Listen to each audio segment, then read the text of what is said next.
Bismillahirrahmanirrahim. Assalamualaikum warahmatullahi wabarakatuh. Apa kabarnya anak-anakku yang soleh dan solehah? Semoga selalu dalam keadaan sehat walafiat dan selalu semangat dalam belajarnya ya. Bertemu kembali dengan ibu di pembelajaran Sirah. Alhamdulillah, untuk minggu kemarin kita sudah selesai untuk sejarah perang Uhud. Nah, hari ini ibu akan bercerita tentang perang Khandaq. Kita simak sama-sama untuk ceritanya ya. Perang Khandaq juga disebut sebagai perang parit, karena Khandaq itu artinya parit. Nah, pada saat itu kaum muslimin menggali parit di depan pintu masuk Madinah untuk menahan serbuan dari pasukan kaum kafir Quraisy. Perang Khandaq ini bersamaan terjadinya dengan perang Ahzab. Perang Ahzab ini artinya perang beberapa partai atau golongan atau sekutu. Ya. Jadi dalam perang ini orang-orang kafir Quraisy membentuk tentara golongan atau sekutu dengan sebagian besar kabilah Arab dan juga segolongan bangsa Yunani untuk menyerbu kaum muslimin di Madinah.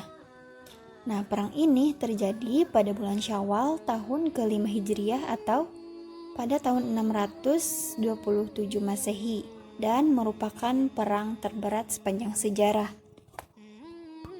Setelah perang Uhud berlalu, kaum kafir Quraisy selalu memantau perkembangan apa yang ada pada kaum muslimin. Hari demi hari terus berlalu membawa keuntungan bagi kaum muslimin. Pamor dan kekuasaan mereka semakin mantap. Oleh karena itu, orang-orang Yahudi semakin dibakar amarah. Mereka kembali merancang konspirasi baru untuk menyerang kaum muslimin. Selain itu, faktor utama terjadinya perang Khandaq ini adalah lebih banyak disebabkan oleh pengaruh-pengaruh dari tokoh-tokoh Yahudi seperti Salam bin Abil Huqaiq, Salam bin Miskam, Kinanah bin Robi, dan lain-lain yang telah melihat kemenangan pasukan musyrik atau kaum muslimin pada perang Uhud. Sekitar 20 orang Yahudi Bani Nazir membentuk koalisi besar pasukan gabungan, yaitu orang-orang suku Ghatafan berjumlah 6.000 pasukan, dan dari kaum kafir Quraisy sendiri terdiri dari 4.000 pasukan, sehingga pasukan koalisi tersebut berjumlah 10.000 pasukan. Dalam perang ini, kaum Quraisy melakukan segala rencana agar perlawanan terakhir ini memberikan hasil yang memuaskan dan tujuan mereka semua dapat terwujud. Nah, pada saat itu, kaum Quraisy dengan gigih dan semangat melakukan konspirasi bersama Bani Sulaim, Bani Asad, Ghatafan, Bani Murrah, dan Asja. Namun dalam buku lain dijelaskan bahwa pasukan sekutu yang menyerang kaum muslimin datang dari 8 kelompok. Di antaranya 8 kelompok itu adalah Bani Quraisy, Bani Ghatafan, Bani Sulaim, Bani Kinanah, Bani Murrah, Fazarah, Asja, dan Bani Asad.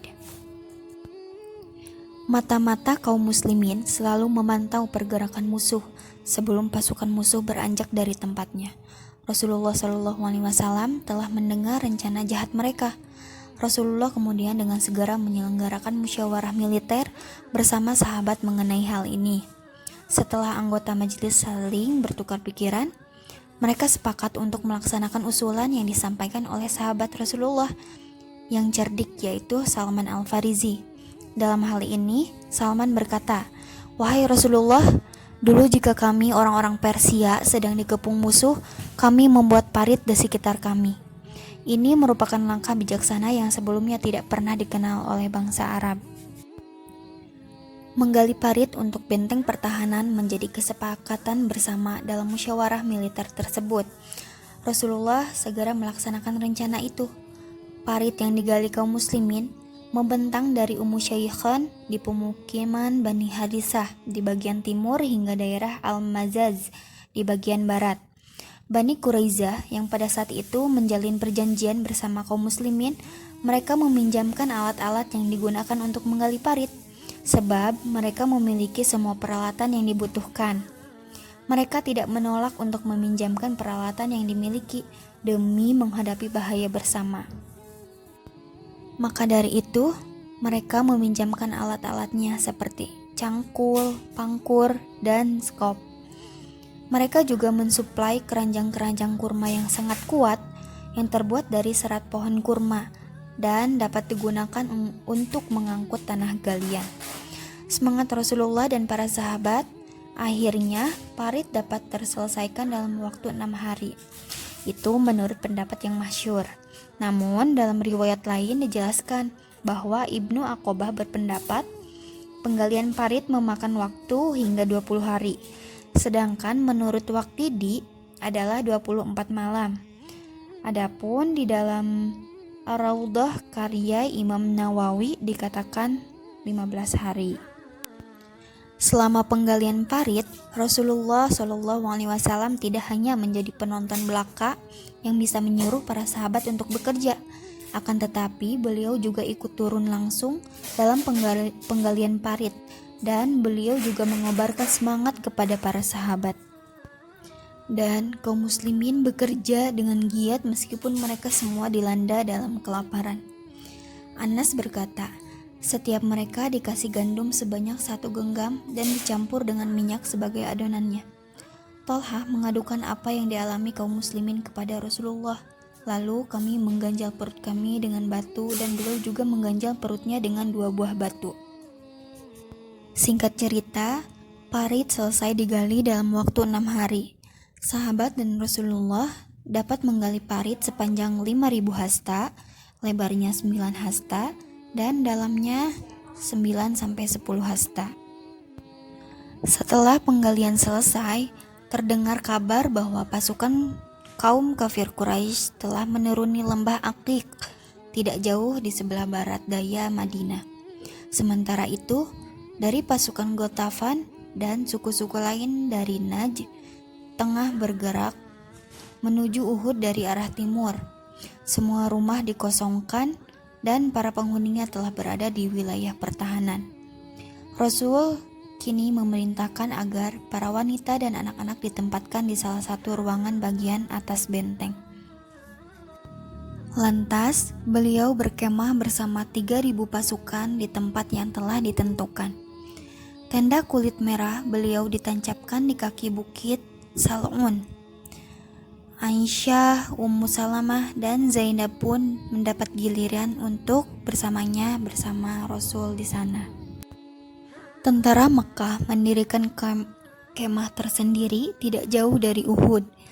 Pasukan Quraisy dan para sekutunya itu terkejut melihat padang rumput yang ada di oasis, yaitu suatu daerah subur terpencil yang berada di tengah gurun, umumnya mengelilingi suatu mata air atau sumber air lainnya.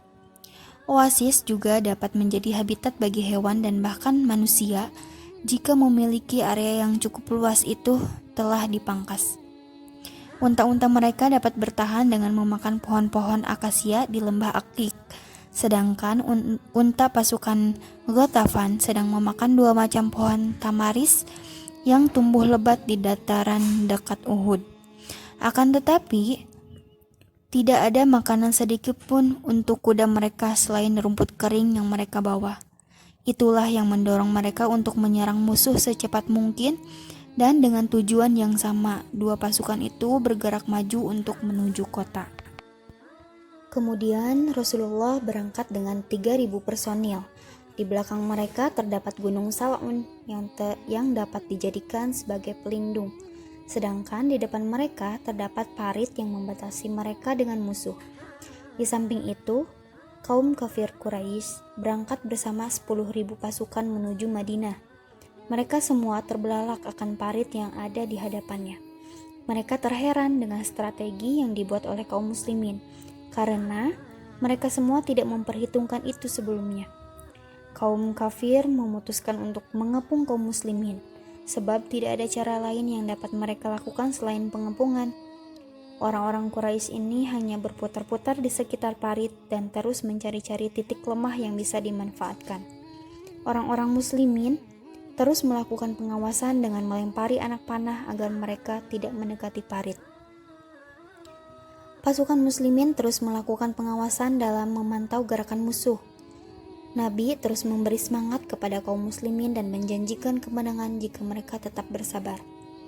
Mereka tetap bersabar meskipun awalnya mereka tampak lelah karena berjaga terlalu lama. Sepanjang hari pihak musuh selalu berusaha menyeberangi parit, namun tetap saja gagal. Karena itu, seperti hari-hari sebelumnya, pertempuran ini hanya sebatas perang hujan panah. Para penunggang kuda dari kaum kafir Quraisy merasa jengkel karena hanya diam di sekitar parit tanpa ada kejelasan bagaimana kelanjutannya. Cara ini sama sekali bukan kebiasaan mereka. Lalu muncul sekelompok dari mereka seperti Amr bin Abdi Wi'ud, Ikrimah bin Abu Jahal, Dirar bin Al-Khattab, dan lain-lain yang mendapatkan lubang parit yang lebih sempit. Mereka terjun melewati bagian parit ini, lalu memutar kuda mereka ke bagian yang agak lembab antara parit dan Gunung Sal'un. Ali bersama beberapa orang muslimin segera mengepung daerah yang dilewati Amr beserta kawannya. Amr menantang Ali untuk adu duel bersamanya. Tantangan ini diladeni oleh Ali dan berakhir pada penumbangan Amr oleh Ali bin Abi Thalib. Bahkan Ikrimah bin Abu Jahal lari meninggalkan tombaknya. Di saat genting-gentingnya peperangan, tokoh penjahat dari Bani Nazir yaitu Huyai bin Akhtar datang ke perkampungan Bani Quraizah. Bani Quraizah adalah kabilah Yahudi yang bertempat tinggal di dalam kota Madinah, dan mereka terikat dengan perjanjian damai dengan Rasulullah SAW. Al-Imam Ibnu Qayyim Al-Zawjiyah mengatakan bahwa Bani Quraizah merupakan kabilah Yahudi yang paling keras memusuhi Rasulullah SAW dan paling besar kekufurannya. Dan akhirnya mereka merasakan akibat yang lebih fatal dibanding dua kabilah lain, yaitu Bani Nazir dan Bani Qainuqa yang diusir dari Madinah. Dua tokoh Bani Nazir tersebut menemui pemimpin Bani Quraizah, yaitu Ka'ab bin Asad al-Qurazi, untuk mengadakan konspirasi bersama dalam menyerang kaum musyrikin. Ka'ab menolak karena ia sedang menjalin perjanjian bersama Rasulullah untuk tidak menolong siapapun yang berminat mencelakai beliau. Huyai terus-menerus memujuk dan bahkan bersumpah atas nama Allah dan berjanji, jika orang-orang Quraisy dan Ghatafan mundur, mereka tidak jadi menyerang Rasulullah Muhammad. Aku akan bergabung bersamamu di dalam bentengmu dan aku sanggup menanggung akibatnya bersamamu. Akhirnya Ka'ab terbujuk dan menerima ajakan Huyai. Ia memutuskan perjanjian dan siap bergabung dengan pasukan Quraisy. Di saat itu juga kaum Yahudi bangkit untuk menyerang kaum muslimin. Ibnu Ishaq mengisahkan keberanian Sofiyah binti Abdul Muthalib. Ia berada pada suatu bilik di mana orang-orang Quraisy mengitari sekitar bilik tersebut, dan anehnya tidak ada satu orang dari pasukan muslimin yang menjaga bilik tersebut. Sofiyah meminta kepada Hasan untuk menjaga bilik dan membunuh orang Quraisy tersebut. Hasan menolak permintaan Sofiyah karena ia tidak mahir dalam hal membunuh. Sofiyah lalu keluar dari bilik dan mengambil potongan tiang, lalu memukulkannya pada orang Quraisy tersebut hingga terbunuh. Setelah itu Sofiyah kembali ke bilik dan menyuruh Hasan untuk mengikat mayat Quraisy tersebut. Keberanian Sofiyah membawa pengaruh baik kepada kaum wanita yang berada dalam bilik, dan orang Yahudi mengira bahwa bilik tempat kaum perempuan itu telah dijaga ketat oleh pasukan muslimin. Padahal tidak terjaga sama sekali. Karena dugaan itu, kaum Yahudi tidak berani melakukan penyerangan ke bilik. Mereka hanya mengulurkan bantuan kepada orang-orang kafir dengan memasok bahan makanan, tetapi pasukan itu juga bisa diambil orang-orang muslimin sebanyak 20 unta.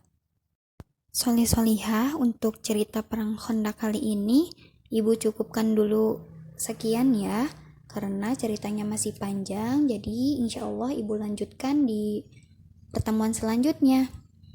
Terima kasih sudah mau menonton video ini. Semoga apa yang Ibu sampaikan dapat kalian pahami dan bermanfaat. Tetap semangat belajarnya ya. Ibu cukupkan sekian. Wassalamualaikum warahmatullahi wabarakatuh.